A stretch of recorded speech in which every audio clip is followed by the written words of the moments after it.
할렐루야. 오늘 우리에게 귀한 은혜의 시간을 허락하신 하나님께 감사와 찬송과 영광을 올려드립니다. 우리가 성공적인 삶을 살아가기 위해서 필요한 것이 한 가지가 있다고 한다면, 많은 것들이 있겠지만요, 한 가지가 있다고 한다면 그것을 바로 경험이라고 할 수 있겠습니다. 그것은 고기를 먹을 때도 마찬가지입니다.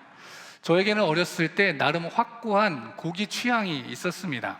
그것이 무엇이냐면 얇은 냉동 삼겹살을 바싹하게 구워서 초고추장에 찍어 먹는 다소 특이한 일반적이지 않은 고기 취향이었습니다. 혹시 저와 같은 취향 갖고 계신 분 계십니까? 얇은 거 바싹 구워서 초고추장. 아직 맛을 잘 모르시는군요. 아마도 저는 비계와 같이 뭉글뭉글한 그 느낌을 좀 싫어했다 보니까 그런 느낌을 최소한으로 받으려고 바싹해질 정도로 구웠던 것을 선호하였던 것 같습니다. 그랬던 어린 저에게 소고기라고 하는 것은 이해 못할 영역 중에 한 군데였습니다. 고기는 당연히 바짝 익혀야 맛있다라고 하는 취향을 갖고 있었던 저에게 피가 뚝뚝 떨어질 듯한 고기 익힘을 가져야 맛있다라고 하는 소고기는 당최 이해할 수 없는 그런 고기와도 같았습니다. 도저히 먹을 생각이 나지 않는 미개한 방식이라고도 여겼던 것 같습니다. 역시 저에게 최고는 바짝 구운 냉동 삼겹살이었습니다. 피가 흘러나오는 고기는 어떻게 먹지 이거를? 징그럽게 여겨지기도 하고 도저히 먹고 싶은 마음이 들지는 않았었습니다만 아주 비싸다라는 이야기에, 그리고 먹다 보면 정말 맛있다라는 이야기에 궁금하기는 했었습니다. 그러면서 제 안에 다짐이 하나 있었습니다. 그것이 무엇이냐면, 나중에 혹시 나에게 고기 먹을 기회가 생긴다면, 비싼 스테이크를 먹을 기회가 생긴다면 나는 반드시 웰던으로 주문할 것이다 라고 하는 그런 생각이었었죠. 그리고 그던 저에게 드디어 스테이크를 처음 먹어볼 기회가 약 한 20년 전에 생겼습니다. 그때의 감정은 아직도 기억이 납니다. 여전히 저를 설레게 하는 그때의 감정입니다. 드디어 나도 소고기를 썰어서 먹어보는구나, 이 비싼 것을 나도 맛보는구나 라고 하는 설렘이 제 안을 감싸고 있었고, 웨이터가 다가와서 굽기는 어떻게 해드릴까요? 물어봤을 때 당당하게 웰던이요 라고 했던 그 제가 기억이 납니다. 그때로 돌아간다면 제 멱살을 잡고 이놈아 웰던이 아니야 라고 말리고 싶은 그런 저의 과거입니다. 그렇게 설렘을 담고 바싹 구워진 소고기를 먹었던 저의 표정은 대체 이게 뭐지? 라는 그런 표정이었었던 것 같습니다. 비싼 걸 사준 사람이 앞에 있으니까 맛이 없다고는 못하겠는데 차마 맛있지는 않은 그런 복잡한 감정이 바로 저의 감정이었던 것이죠. 제가 돈 주고 사 먹은 것은 아니었지만 너무 돈이 아까웠던 시간이었습니다. 그 이후에도 스테이크뿐만 아니라 소고기 같은 것들을 여러 번 먹을 기회를 접했던 것 같습니다. 그리고 그 경험들 속에서 드디어 깨우치게 되었습니다. 소고기는 돼지고기처럼 바싹 익혀 먹으면 안 된다. 소고기는 이렇게 먹는 것이구나. 아, 이런 맛으로 소고기를 먹는 것이구나. 그리고 소고기를 먹을 때는 다른 양념보다 소금이 짱이구나. 그런 여러 가지 것들을 자연스럽게 익히게 된 것입니다. 그리고 깨닫게 되었습니다. 뭐를 깨달았을까요? 고기도 먹어본 놈이 잘 먹는구나 라고 하는 오늘 말씀의 제목을 깨닫게 되었습니다. 유명한 스포츠 스타들이 많이 있습니다. 그런데 이 스포츠 스타들을 논할 때에 정말 중요한 경력이 한 가지 있다고 한다면 그것은 바로 우승에 대한 경험입니다. 이 선수가 우승에 대한 경험을 가지고 있는가? 이것만큼 중요한 경험이 없습니다. 이미 한번 경험을 해본 사람은 그와 같은 성취를 가져올 수 있는 확률이 높기 때문에 그 경험을 높이 친다라고 하겠습니다. 역전의 경험이 많은 선수가 있다면 그 선수가 아무리 힘겹고 어렵게 경기를 치러간다 하더라도 언젠가 어느 순간 이 경기를 역전해내고야 말 거라고 하는 그런 것을 기대하는 힘이 그들에게 있습니다. 그렇기에 어떤 능력을 가지고 있는가라고 하는 이 문장을 다른 말로 고쳤을 때 어떤 경험을 가지고 있는가라고도 말할 수 있을 것 같습니다. 이 경험이라고 하는 것은 우리에게 능력을 주기 때문에 그렇습니다. 문제 해결의 경험은 문제 해결의 능력을 갖추게 되었다라고도 볼 수 있겠습니다. 이 경험은 우리에게 또한 지혜를 주지요. 똑같은 상황이 아니라 할지라도 비슷한 상황을 경험해 봤다면 이 상황을 어떻게 풀어가야 할지에 대한 지혜를 주는 것, 그것이 경험입니다. 다시 말해서 경험은 삶의 유연성을 갖다 준다고도 이야기할 수 있을 것 같습니다. 물론 경험이라고 하는 것이 모두 다 좋은 것이냐라고 이야기한다면 단연코 그렇지 않다라고 이야기할 수 있겠습니다. 경험들이 모이게 되면 무엇이 됩니까? 습관이 되지요. 좋은 습관이 있다면 나쁜 습관이 있기 마련입니다. 그렇기 때문에 좋은 습관은 너무나도 좋은 것이지만 한 번 생겨난 나쁜 습관을 고치기란 여간 어렵지 않은 것이지요. 저에게도 어린 시절 꼭 고치고 싶었던 습관이 하나 있었습니다. 그것이 무엇이냐면 젓가락질입니다. 저는 중학교 3학년 때까지 제 마음대로 젓가락질을 하면서 살았습니다. 단연코 젓가락질은 X자로 멋있게 하는 것이 맞는 거라고 이야기하면서 당당하게 젓가락질을 하다가 하필 중3 때 급식 먹을 때 제 앞자리에 앉는 친구가 유독 이 젓가락질로 저를 놀려대는 것이었습니다. 여러분, 옛날 노래 중에 젓가락질 잘해야만 밥 잘 먹나요? 그 노래 아십니까? 밥 먹을 때마다 그 노래를 불러 제끼면서 저의 심기를 살살 긁는 것이, 저는 결심을 할 수밖에 없었습니다. 내가 반드시 젓가락질만큼은 고치고 말겠다. 그러면서 저는 2달 정도 피나는 노력 끝에 젓가락질을 고치게 되었습니다. 이 젓가락질을 고치는 게 얼마나 힘들었던지, 여러분, 젓가락질을 X자로 하다가 제대로 하게 되면 반찬을 못 집습니다. 바들바들 떨리는 손으로 김치를 잡다가 놓치고 줍고 놓치고를 반복하는 인고의 세월을 통해서 결국 고칠 수 있었던 것을 기억합니다. 참 힘든 시간이었습니다. 습관을 고치는 것에는 많은 시간과 노력이 필요하다라는 것을 깨닫게 되는 시간이었죠. 어찌 보면 그렇기 때문에 출애굽한 이스라엘 백성들의 광야 40년의 생활은 어떻게 보면 참 필요한 순간은 아니었나라고 하는 생각을 갖게 됩니다. 애굽 땅에서의 400여 년간의 노예 생활을 하며 쌓여왔던 습관들, 안 좋은 것들이 많이 있지 않았겠습니까? 이방 문화에 관한 습관들, 이방 우상들에 대한 것들, 하나님이 계시지 않기 때문에 내 마음대로 살아오고, 하나님의 음성이 들리지 않기 때문에 내 주변의 사람들의 말에 기울이고 이방 사람들의 말에 기울였었던 그 좋지 않았던 습관들, 그것들이 400년간 켜켜이 쌓여왔던 것이었습니다. 그렇기 때문에 이스라엘 백성들이 40년 동안 광야의 생활을 했던 것은 하나님 없이는 단 한순간도 살아갈 수 없는 존재임을 깨닫게 되는 은혜의 시간이었던 것입니다. 낮에는 구름 기둥과 밤에는 불 기둥으로 만나와 메추라기로 함께 하시며 지키시며 채우시는 하나님, 애굽 땅에서의 400여 년간의 시간 동안 하나님이 없이도 살 수 있었던 것만 같았고, 아니 하나님 없이도 능히 잘 살아왔었지만 이 광야의 생활을 겪다 보니 하나님이 없으면 안 되는구나, 하나님이 나와 함께 하시지 않으면 나는 아무것도 아니구나, 그것을 몸속 깊이 깨닫고 하나님을 온전히 경험하며 교육받았던 은혜의 시간, 그 시간이 바로 이 출애굽기 광야의 40년의 세월이었을 것입니다. 오늘 말씀을 통해서 나누고자 하는 삶의 습관, 경험이 하나 있습니다. 그것이 무엇일까요? 이 습관이라고 하는 것은 20년 정도 전에 대부분의 교회에서, 분명히 광성교회도 마찬가지일 겁니다, 대부분의 교회에서 예배가 마치고 나서 혹은 모임이 마치고 났을 때에 서로 함께 인사하며 자연스럽게 했던 인사말입니다. 그것이 무엇일까요? 승리하세요 입니다.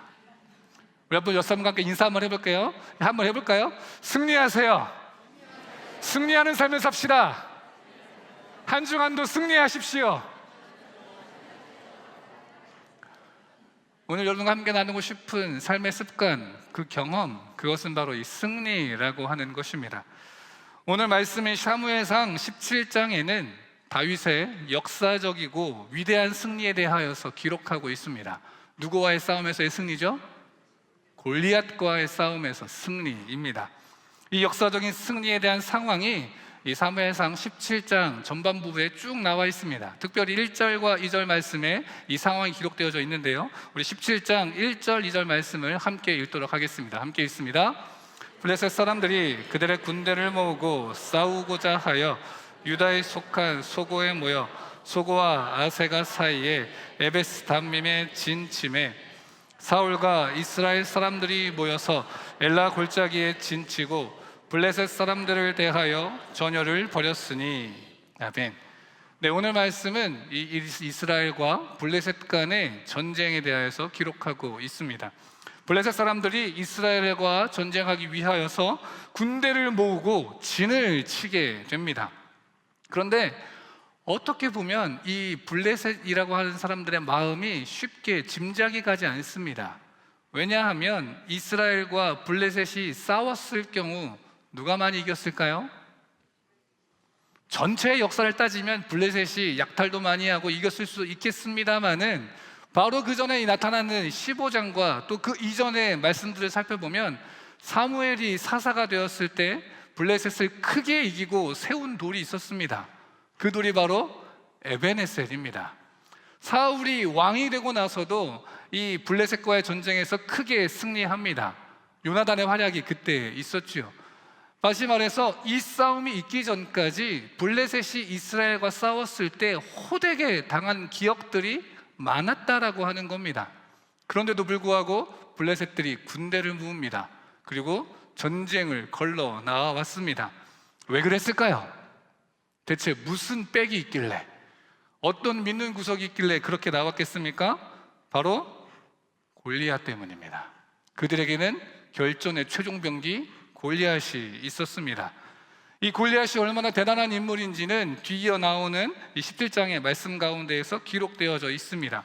그의 키는 얼마고 그가 갖고 있었던 무장, 이 갑옷들은 얼마고 무기는 또 어떠하고 그 모든 것들이 세세하게 기록되어져 있는데요, 그것에 대하여서 압축된 표현이 11절 말씀 가운데 있습니다. 우리 11절 말씀도 같이 함께 읽겠습니다. 시작.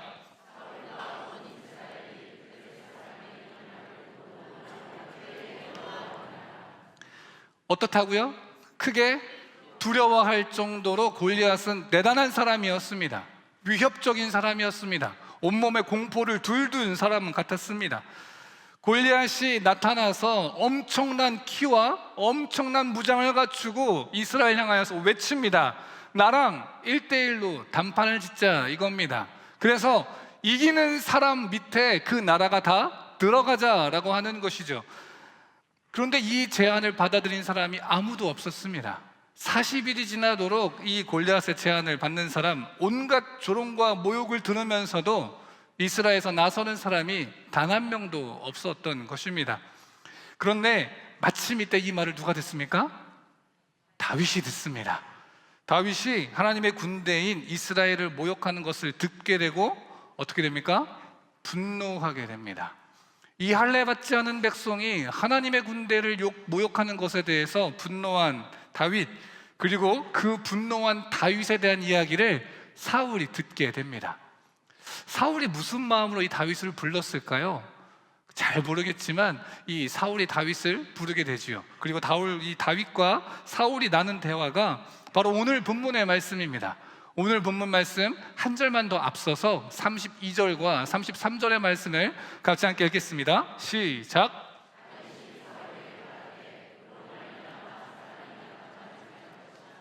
주의 종이 가서 저 블레셋 사람과 싸우리라 하니 사울이 다윗에게 이르되 내가 가서 저 블레셋 사람과 싸울 수 없으리니 너는 소년이요 그는 어려서부터 용사임이니라. 여러분, 그렇습니다. 다윗은 어떠한 사람이라고요? 소년이었습니다. 누가 봐도 말이 되지 않는 싸움입니다. 이스라엘의 온 군대에서, 그 수많은 군대들에서 어느 누구도 맞서 싸울 수 없었던 이 골리앗 앞에, 그 모든 사람을 압도하는 골리앗 앞에 나선 사람이 누구라고요? 소년 다윗이란 이야기입니다. 골리앗의 키가 성경 말씀을 살펴보면 2.5m에서 3m 되는, 자그마치 저의 2배 가까이 되는 놀라운 사람입니다. 그의 갑옷의 무게는 50kg이 넘습니다. 그의 창날의 무게만도 6kg에서 7kg 정도 됩니다. 그것을 들고 빙빙 돌렸다고 하니 그의 힘과 체력이 어마어마하다는 것을 알 수 있겠습니다. 그러니 아무리 다윗이 용맹하다 한들 골리앗과 다윗을 싸움 붙여놓으면 이길 수 없는 것이 당연한 것입니다. 다윗은 아무리 나이가 많다 하더라도 최대 19살입니다. 왜냐하면 그의 형들이 군대에 나갔고 다윗은 아직 군대에 나가지 못했기 때문입니다. 그 당시 이스라엘에서 군대에 나갈 수 있는 나이는 20살이었습니다. 그런데 다윗의 형들 중에 첫째, 둘째, 셋째만 군대에 나갔습니다. 다윗은 8째였습니다. 아무리 말도 안 되게 넷째부터 8째까지 한 달 사이로 아이를 낳아가지고 여러 명의 아내를 통해서 그렇게 하더라도 겨우 19살이 됩니다. 그러니 17살, 적으면 15살 정도 됐겠다라고 여겨지는 게 다윗의 나이입니다. 여러분, 골리앗과 비교도 할 수 없는 초라한 고등학생 정도의 모습이 다윗입니다. 골리앗이 서 있습니다. 그런데 다윗은 주눅들지 않죠. 오히려 당당히 이야기합니다. 사울 앞에서도, 이스라엘 왕 사울 앞에서도 당당하게 선언하지요. 내가 이 블레셋 사람과 싸우겠습니다. 나를 보내주십시오. 그렇게 이야기합니다. 사울은 당연하다시피 다윗을 만류합니다. 너는 소년이잖아. 너가 어찌 저 사람을 이길 수 있겠느냐 말했습니다. 당연한 것이죠. 20살도 안 된 청소년이 용사 중에 용사 골리앗을, 공포의 상징인 그 사람을 상대하겠다고 나섰으니까요. 그런데 여러분 생각 한번 해보십시오. 다윗은 왜 골리앗 앞에 나설 수 있었을까요? 대체 다윗에게는 어떤 것이 있었기에 그 누구도 나설 수 없었던 골리앗 앞에 다윗은 나설 수 있겠습니까? 우리가 너무 잘 알고 있는 것처럼 무엇 때문입니까? 믿음 때문입니다. 어떤 믿음이요? 하나님께서 나를 지키신다라고 하는 강력한 믿음이 있었으니까 그 앞에 나설 수 있었습니다. 37절 말씀에 분명히 고백하지요. 나를 이 블레셋 사람의 손에서 건져내시리이다. 아무리 강맹한 골리앗이라 할지라도 하나님께서 나를 그 사람의 손에서 이기게 하실 것이다 라고 하는 고백입니다. 여기서 질문입니다. 다윗은 골리앗이 진짜 안 무서웠을까요? 아니면 무섭기는 한데 내가 믿음이 있으니까 믿음으로 그 무서움을 깨부수고 나았을까요? 어떻게 생각하십니까? 다윗은 전혀 안 무섭게 쿵쿵쿵 하면서 나갔을까요? 아니면 무섭고 두렵고 떨리지만 하나님의 군대를 모욕하는 저 블레셋 사람, 하나님이 나와 함께 하시 내가 능히 이길 수 있다라는 믿음의 발걸음을 걸으면서 나갔을까요? 1번일까요? 2번일까요? 정답은 1번입니다. 다윗은 골리앗을 전혀 무서워하지 않았습니다. 그 말씀에 대한 힌트가 34절부터 37절까지의 말씀에 나타납니다. 조금 길긴 하지만요, 같이 한번 읽어볼까요? 34절 말씀부터 37절입니다. 시작.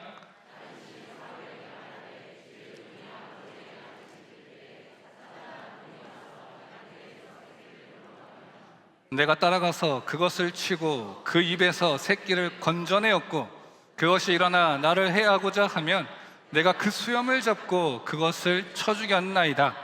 주의 종이 사자와 곰도 쳤은즉 살아계시는 하나님의 군대를 모욕한 이 할례받지 않은 블레셋 사람이리이까 그가 그 짐승의 하나와 같이 되리이다. 또 다윗이 이르되 여호와께서 나를 사자의 발톱과 곰의 발톱에서 건져내셨은즉 나를 이 블레셋 사람의 손에서도 건져내시리이다.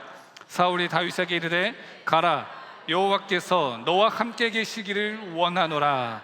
아멘. 여러분, 다윗은 조금도 두려워하지 않았습니다. 왜냐하면 다윗은 이미 승리의 사람이었기 때문입니다. 여러분, 다윗의 고백을 보십시오. 놀라운 고백입니다. 다윗이 양떼를 돌보다가 사자나 곰이 와서 그 양떼에 있는 새끼를 물어가면 다윗이 어떻게 했다고 고백합니까? 따라갔답니다. 따라가기만 했습니까? 그것들을 쳐서 그 입에서 그 새끼를 건져내었다라고 이야기합니다. 그런데 자기가 먹으려고 잡아간 그 동물을 다시 뺏어가면 곰이나 사자가 가만히 있을까요?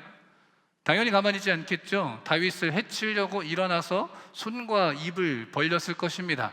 그때 다윗이 어떻게 했다고 이야기합니까? 그 수염을 잡고 쳐 죽였다라고 이야기하고 있습니다. 다시 한번 문제입니다. 곰과 골리앗이 싸우면 누가 이길까요? 여러분, 곰은 사람을 찢습니다.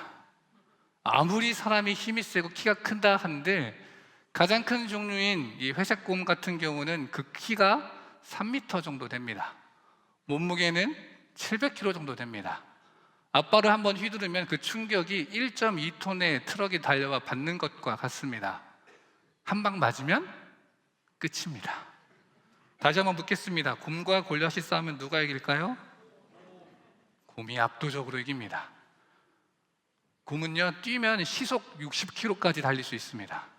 싸우다가 골리앗이 무서워서 도망간다 한들 곰이 쫓아가서 능히 찢을 수 있는 동물이, 그 맹수 중에 맹수가 바로 곰입니다. 여러 가지 변수가 있는 것이 싸움이라고 하기는 하지만 일반적인 관점에서 골리앗이 사람을 벗어나지 못하기 때문에 곰과 싸우면 이길 수 없다라고 하는 것, 곰을 이긴다는 것은 불가능에 가깝다라고 하는 것이 마땅한 이야기입니다. 그런데요, 다윗은 그런 곰에게서 그 입을 찢어서 새끼를 구해냈던 사람입니다. 골리앗 따위 이미 곰과 사자에게서 이겨본 경험이 가득한 다윗에게는 두려움의 대상이 될 수 없는 것이지요. 다윗은 이미 승리의 경험을 무수히 쌓은 사람이었습니다.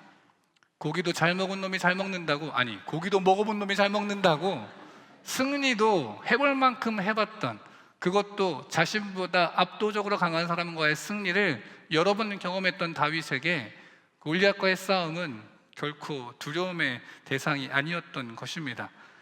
자신으로 하여금 압도적인 승리의 경험을 주신 만군의 여호와의 이름으로 다윗은 오늘 섭니다. 그리고 골리앗과 싸웁니다. 그리고 당연하게도 승리합니다. 여러분, 이것이 골리앗과 다윗 그 싸움의 승리에서의 비결입니다. 바로 승리에 대한 경험입니다. 여러분, 승리하고 싶으십니까? 그렇다면 승리의 경험을 쌓으십시오.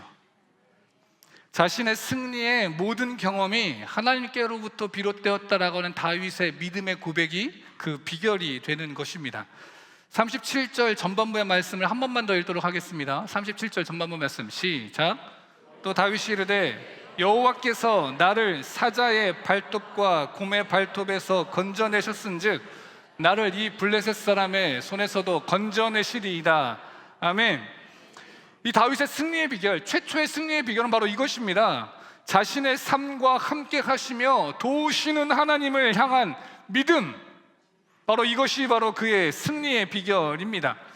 여러분, 하나님이 함께 하시며 나를 도우신다라고 하는 믿음이 있으면 어떻게 되는 줄 아십니까? 어떻게 됩니까? 충실히 살아가게 됩니다. 열심히 살아갈 수밖에 없습니다. 그렇지 않습니까? 전능하신 하나님이 여러분과 함께 하십니다. 만물의 주관자가 여러분과 함께 하십니다. 그 하나님이 나와 함께 하신다면 어찌 내가 허투루 살 수 있겠습니까? 그 하나님이 나를 향하신 뜻이 있어서 지금의 나의 삶을 허락해 주셨다면, 여러분, 그 믿음이 있으시다면 그저 그렇게 사실 수 있으시겠습니까? 그럴 수 없는 것이지요. 하나님께서 도와주신다라고 하는 것은 하나님께서 함께 하신다는 것입니다. 하나님께서 나와 함께 하시기에 나는 나의 삶을 함부로 살아갈 수 없습니다. 낭비할 수 없습니다. 이 믿음을 다른 말로 코람데오라고도 할 수 있겠습니다. 코람데오가 무슨 뜻이죠? 하나님 앞에서라고 하는 뜻입니다.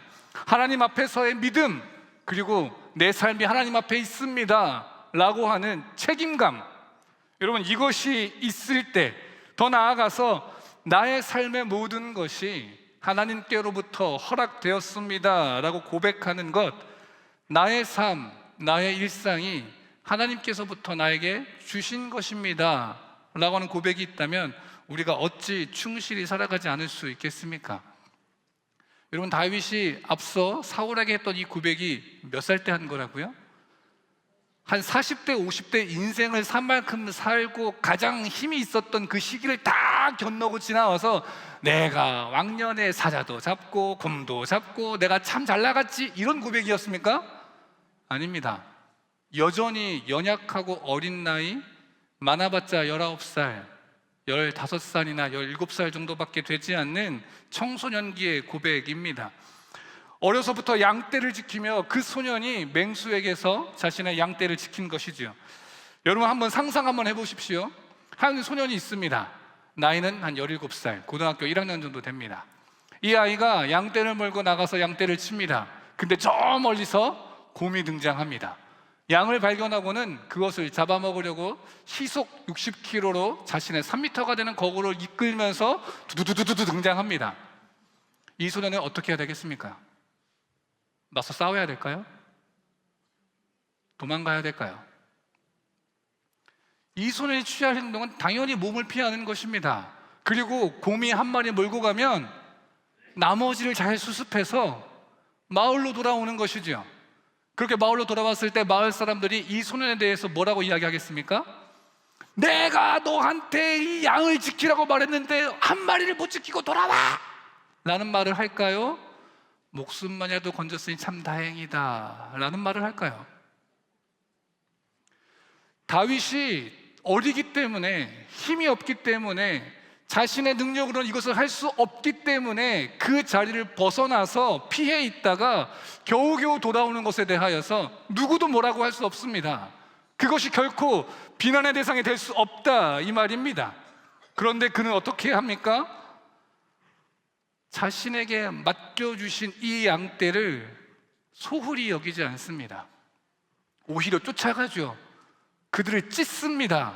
그럴 수 있었던 삶의 자세는 이 목동이라고 하는 자리가 하나님께서 나에게 허락하신 삶의 자리라고 하는 믿음이 있었기 때문입니다.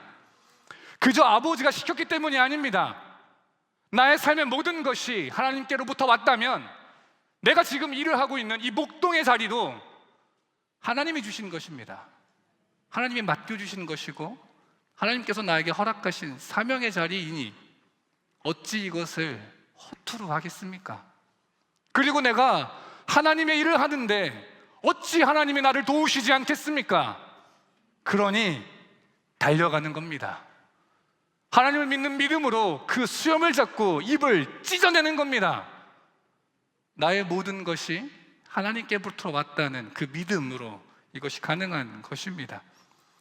다시 말해서 다윗은요, 자신이 연소하다는 것을 이유로 핑계하지 않았습니다. 자신이 맡고 있는 목동이라고 하는 자리가 남들이 보기에 비천하고 보잘것없는 자리라고 해서 허투루 하지 않았다, 이것입니다. 나의 삶의 모든 순간이 하나님의 허락하심이기 때문에, 나의 삶의 모든 순간이 하나님의 인도하심이기 때문에 가만히 있을 수 없습니다. 최선을 다합니다. 그렇게 일상에 충실했던 다윗 가운데에 하나님이 함께 하신 것입니다. 그 하나님이 다윗에게 승리를 허락하신 것입니다. 여러분, 이것이 승리의 비결입니다. 우리에게 주어진 모든 것이 하나님의 인도하심 가운데에 이루어진 것입니다. 하나님의 계획하심 가운데에 이루어지게 된 것입니다. 그럼 여러분, 우리 어떻게 살아가겠습니까? 충실히 살아가야 합니다. 일상에서의 하나님 맡겨주신 그 삶의 자리 가운데에 성실함으로 충실히 살아가야 하는 것, 그것이 우리가 살아가야 할 모습입니다. 다윗은 정말 비천하게 여겨지는 목자일 때도, 군인이었을 때도, 도망자였을 때에도, 왕의 자리에 있을 때에도 그 자리 가운데에서 삶의 모든 순간을 성실히 살아냈던 사람이었습니다. 도망자의 신분에서 가장 중요하게 여겨지는 것이 무엇입니까? 자신의 안위입니다. 나의 목숨을 위협하는 사울 왕에게서부터 도망 다닐 때 그 무엇보다도 중요한 것은 나의 목숨, 나의 생명입니다. 그것을 건지려고 도망한 것이기 때문에 그렇지요. 그런데 다윗은 도망자의 신분에서조차 자신의 생명보다 하나님의 뜻을 세우는 모습을 가지고 있습니다. 사무엘상 24장에 보면 다윗에 대한 이야기, 특별히 엔게디 광야의 굴 속에 있었던 이야기가 나옵니다. 사울의 집요한 추적으로 인해서 고단한 도피 생활을 하고 있었던 이 다윗이 이 엔게디 광야까지 흘러가게 되고 그곳에 있었던 굴 속에 깊은 곳에 들어가게 되죠. 그때 다윗을 쫓아왔던 사울이 들어옵니다. 그리고 뭐 하러 가죠? 그것 하러 갑니다. 냄새나는 그것을 보러 가죠. 그때 사울 당연히 그 부끄러운 곳을 가니까 혼자 그 굴 속에 들어가게 됩니다. 그리고 굴 속 깊은 곳에 있었던 다윗과 그의 신하들은 신이 났습니다. 이제 홀로 온 사울을 처단할 수 있는 절호의 기회가 오게 된 것입니다. 이 사울을 처단하기만 하면, 없애기만 하면 도망자의 신분은 끝입니다. 아니 잘하면 오히려 왕위의 자리를 노릴 수 있는 순간입니다. 심지어 다윗의 주변의 사람들이 다윗에게 뭐라고 이야기합니까? 24장 4절에 이렇게 말합니다.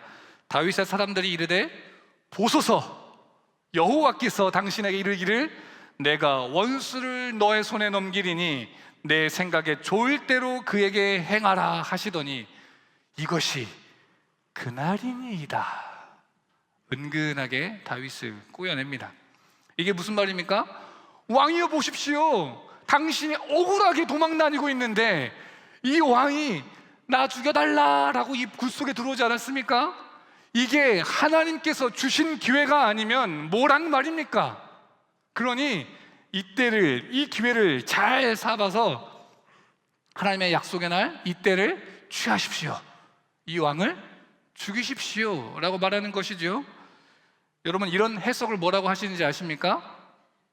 한번 따라해 보겠습니다. 자의적 해석. 뭐라고요? 자의적 해석이라고 합니다. 자기 마음대로 해석하는 것이라고 하는 것. 많은 사람들이 이 함정에 빠지기 쉽습니다. 굴 속에 있는데 사울이 혼자 오는 거예요. 그러면 어떤 기회입니까? 죽여야지. 자기 마음대로 생각하는 해석입니다. 믿음의 사람들이라 할지라도 우리의 마음속에 어떠한 것이 숨겨져 있냐면 내 생각에 옳은 대로 또는 내가 믿고 싶은 대로 믿음 생활을 하려고 하는 함정에 빠질 때가 있습니다. 어떤 순간이 다가오게 되면 그 순간에 매몰되어져서 자의적 해석을 하게 되는 것이지요. 어떻게 해요? 자신에게 유리한 쪽으로, 내가 덜 희생하는 쪽으로, 내 욕심을 이루어지는 방향 쪽으로 자기 멋대로 해석해서 그대로 살아가고자 하는 모습이 우리 가운데 있다라고 하는 것입니다. 그런데 다윗을 보십시오. 다윗은 그 순간에 어떻게 합니까? 칼을 들어서 사울을 해야 합니까? 그렇지 않습니다. 그게 망토자락만 자를 뿐입니다. 자신의 생명의 위태로운 상황 가운데 그것을 벗어날 너무 좋은 기회에서 다윗은 명확하게 자신의 한계를 인식했습니다. 어떤 한계입니까? 하나님의 권위를 인정하고 자신의 역할, 다시 말해 하나님 나라의 백성으로서의 모습을 정확하게 인식하고 있었다라고 하는 것입니다. 하나님 앞에서 지금 나에게 주어진 권한과 한계를 정확하게 인식하고 있었다라고 하는 것이죠. 그렇기 때문에 하나님의 기름 부음 받은 사울을 죽이는 죄를 범하지 않고 오히려 하나님의 뜻을 살아낼 수 있었던 것이 바로 다윗이었습니다. 하나님 백성으로서의 가장 기본적인 삶의 자세를 충실히 지킨 것, 다시 말해서 하나님 마음에 맞게 살아간 것, 그렇기에 다윗을 가리켜 하나님께서 뭐라고 말씀하십니까? 내 마음에 합한 자, 내 마음에 맞는 자라고 이야기하십니다. 그리고 이렇게 일상에서 삶의 모든 순간 가운데에서 가장 기본의 충실한 다윗에게 하나님께서 무엇을 허락하셨다고요? 승리를 허락하셨습니다. 승리의 경험을 풍성케 하셨고 더욱 승리하게 하셨습니다. 또다시 승리케 하셨습니다. 간절히 바라기는 우리에게 오늘 이 시간 이 귀한 승리의 경험이 있기를 소망합니다. 여러분들에게 하나님께서 주신 삶의 자리가 있습니다. 여러분들의 일상이 바로 그것입니다. 여러분 일상 가운데에 충실히 살아가십시오. 여러분의 일상이 보잘것없어 보이십니까? 여러분의 일상이 아무것도 아닌 것 같아 보이십니까? 그러나 그렇지 않습니다. 그 일상이 하나님께서 여러분에게 허락하신 사명의 자리이기 때문입니다. 간절히 바라기는 여러분의 삶의 자리를 충실히 살아내는 승리의 경험을 통해서 이 승리의 경험들이 하나하나 쌓여져 가서 나중에는 골리앗과 같은 큰 문제가 다가온다 할지라도 능히 넉넉히 승리에만 나아갈 수 있는 우리의 모습이 되어지기를 간절히 소망합니다. 하나님께서 우리에게 기대하시는 삶의 자리가 한 가지 있다면 그것이 바로 예배자입니다. 제자입니다. 이것이 가장 기본적인 우리의 삶의 자세입니다. 여러분, 예배자는 무엇입니까? 모든 삶의 자리에서 찬양하는 자입니다. 감사하는 자이지요. 제자는 누구입니까? 하나님의 말씀에 순종하는 사람입니다. 비록 예배하지 못하게, 순종하지 못하게 나를 둘러싼 환경이 그렇게 나를 만든다 할지라도 예배와 순종의 삶을 충실히 살아낼 때에 하나님께서 우리에게 승리케 하실 줄을 믿습니다. 이 시간 우리가 함께 찬양할 때에 우리의 고백을 담아서 찬양하며 나아가기를 소망합니다. 우리 가운데 맡겨주신 삶의 자리를 충실히 살아내기 위해서 가장 기본적인 삶의 자리라고 할 수 있는 예배자의 자리를 갖기 위해서, 또 제자로서의 삶을 살아가기 위하여서 가장 중요한 것이 있다면 그것은 그 무엇보다도 우리의 삶의 중심에 예수 그리스도, 그분을 모시는 것입니다. 우리는 왜 하나님께서 맡겨주신 삶의 자리를 하나님 뜻에 맞게끔 살아가지 못할까요? 그것은 내 자리, 가장 귀중한 그 자리에 내가 있기 때문입니다. 내 욕심이 있으면, 내가 하고자 하는, 내가 이루고자 하는 그 욕심이 내 안을, 내 욕망이 그 자리에 차지하고 있으면 하나님의 뜻이 아닌 나의 뜻을 이루게 됩니다. 상황 가운데에서 하나님의 뜻을 이루기보다 나의 뜻을 이루어감으로 실패하고 넘어지게 됩니다. 승리하기를 원하신다면 우리 마음속에 가장 귀한 그 자리 가운데에 예수 그리스도께서 있어야 될 줄을 믿습니다.